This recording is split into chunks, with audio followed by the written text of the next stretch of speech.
फानूस के सदर साहब, स्टेज पे बैठे हुए मेहमान, इस तकरीब में मौजूद एक एक फर्द को अस्सलाम वालेकुम। मंशियात के हवाले से आज जब हमने 364 दिन गुजारे हैं तो फिर ये दिन आया, फिर एक दिन हम बात करेंगे इस मंशियात। लेकिन इससे कबल जो दो चार चीज़ें जो मैंने यहाँ पे महसूस की, एक तो डॉक्टर मारिया की तकरीर थी और उसमें उन्होंने सिगरेट नोशी के बारे में ऐसी खतरनाक बातें बताई और इससे इतनी सारी चीज़ें हो जाती हैं। अब मैं उस पर तो कुछ कह नहीं सकता कि बदकिस्मती से मैं खुद सिगरेट नोशी करता हूँ, लेकिन मसला ये है कि बड़ी इल्लतों से बचने के लिए कोई छोटी इल्लत पाल लेनी चाहिए।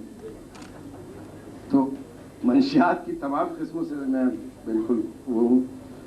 और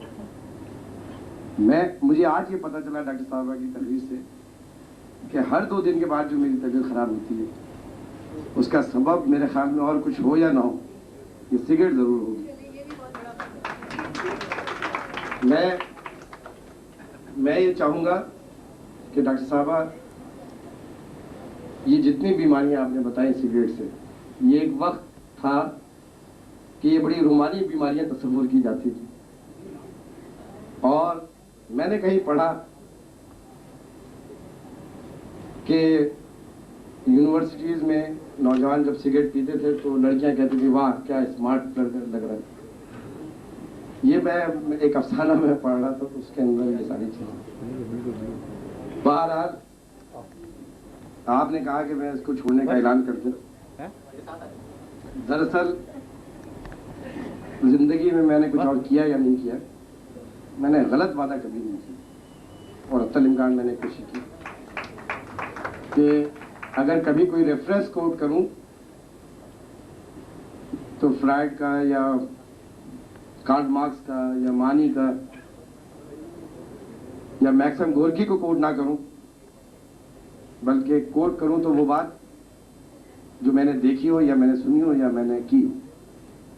न जाने किसका झूठ मैं आगे बढ़ाने का सबब बनूं। मैं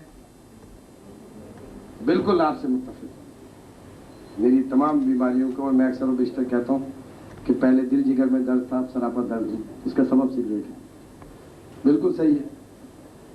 और 1000 दलाइल मैं सिगरेट के और दे सकता हूं इन बीमारियों के अलावा, कि मुंह से बू आती है, कपड़ों में, कमरे में, कभी हाथ जल जाता है, कभी चादर जल जाती है।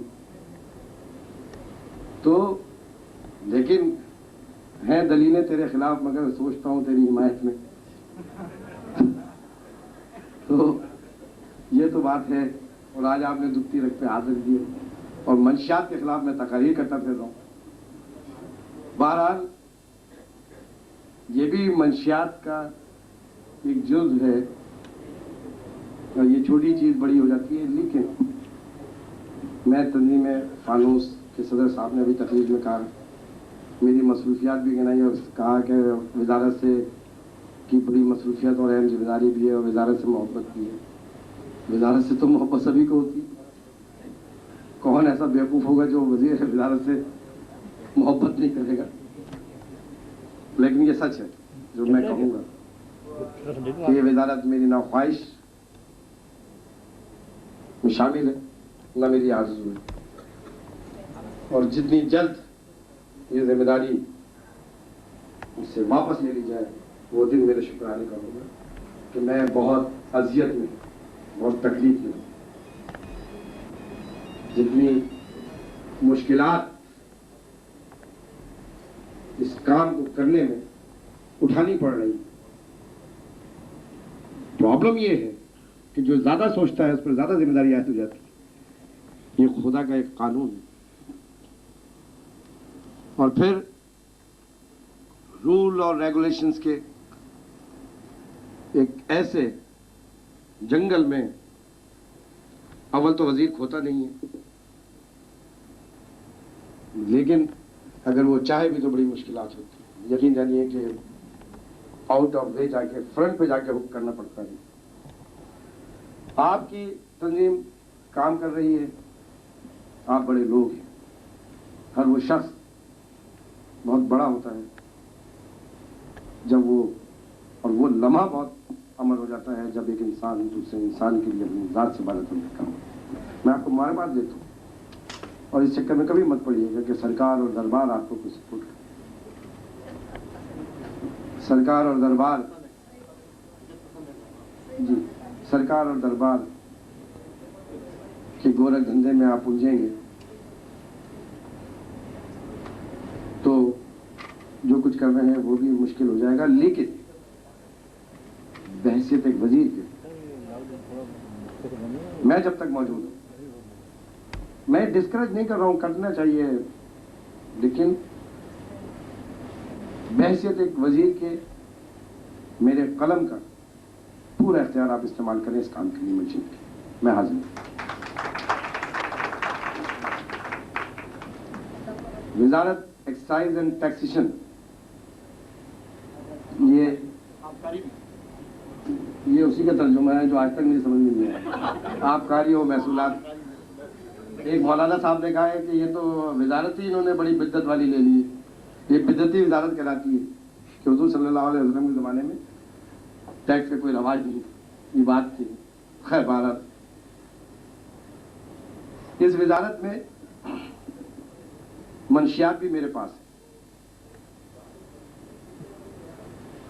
और उसकी पुलिस भी है।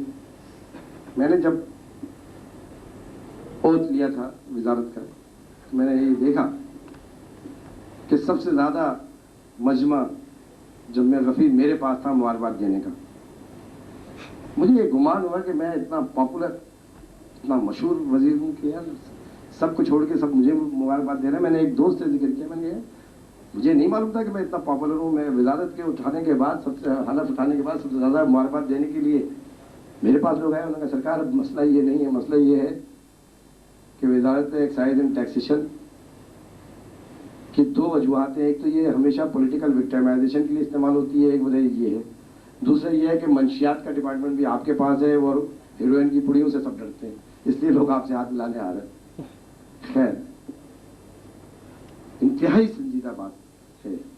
मैंने अंदरूनी सिंध दौरे की, टंटू आदम, भावलपुर, मीरपुर पथेरो, सजावत, नवाबशाह, लाड़काना, रत्तो डेरो, हर जगह पे, गांव में, गोटों में।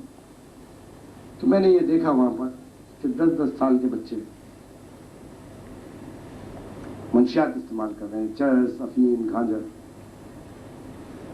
और हालत ये है कि ये मंशियात परचून की दुकानों पे बिक रही है।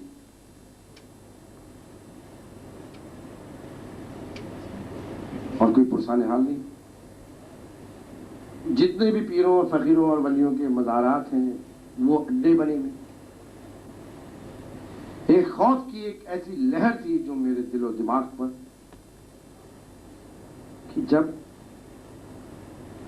ये इतनी, इसका एक्सेस इतना इजी है कि आम परचून की दुकानों पर ये मंशियात फरोख्त होती है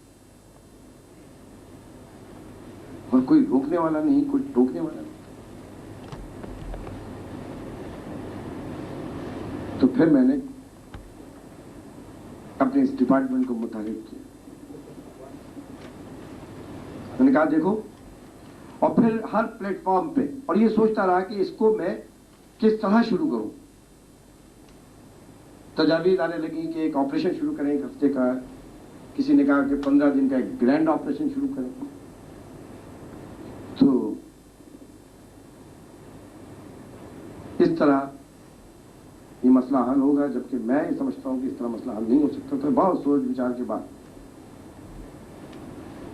फिर ये तय किया, इसकी एक हिकमत अमली बनाई, जो मैं आज के दिन के हवाले से 2-3 जगह पे मैंने डिस्कस किया, आपको नहीं बताऊं, ताकि ये आपकी काम आएगी। अगर ग्रैंड ऑपरेशन और एक हफ्ते का ऑपरेशन शुरू करूं मैं, कि एक हफ्ते के अंदर मंशियात से पाक सूबा करार दे दिया जाए और पकड़ दगड़ शुरू की जाए और मंशियात पकड़ी जाए, तो पता चलेगा कि ये मंशियात फरोश 2-3 ट्रक खुद पकड़वा देंगे। तो चलो मिनिस्टर साहब की ख्वाहिश पूरी कर दो, उनकी रेट बहाल कर दो। उसके बाद ये काम इस तरह नहीं है। ये काम एक दिन का नहीं है, 1 घंटे का नहीं है, 1 साल का नहीं है। ये एक मुसलसल काम की इसकी पर जरूरत है। तो फिर ये सोचा कि एडमिनिस्ट्रेशन को हर जगह यूज करने के बजाय इसको 2 तरीके से किया जाए।